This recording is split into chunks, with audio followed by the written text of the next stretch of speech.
नमस्कार। मैं डॉक्टर अरविंद आनंद, निर्माता निर्देशक। आज बहुत ही दुख के साथ कहना पड़ रहा है कि आज भोजपुरी संगीत के एक स्तंभ कहे जाने वाले हमारे परम मित्र डॉक्टर धनंजय मिश्रा जी का देहांत आज सुबह ही हार्ट अटैक के कारण हो गया।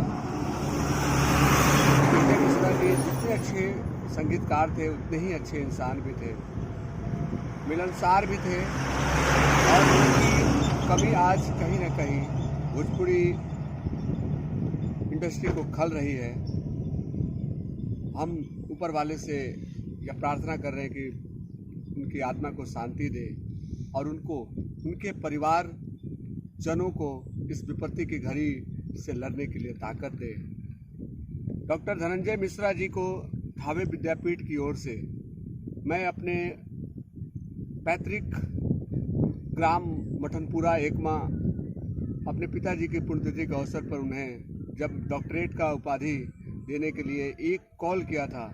बहुत मुश्किल से वो आए थे, वो पल भी आज याद है। वो इंसान हम लोग के बीच में नहीं है, बहुत मिस कर रहे हैं।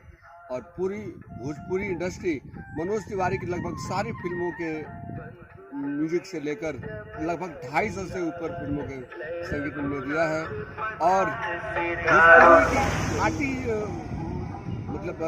घाटी अंदाज को उन्होंने रखा है। मैं एक बार फिर से उनके भगवान से उनके आत्मा की शांति के लिए प्रार्थना करता हूँ और सबसे निवेदन करता हूँ कि सभी उनके आत्मा की शांति के लिए आप भी भगवान से प्रार्थना करें। नमस्कार, प्रणाम, जय हिंद।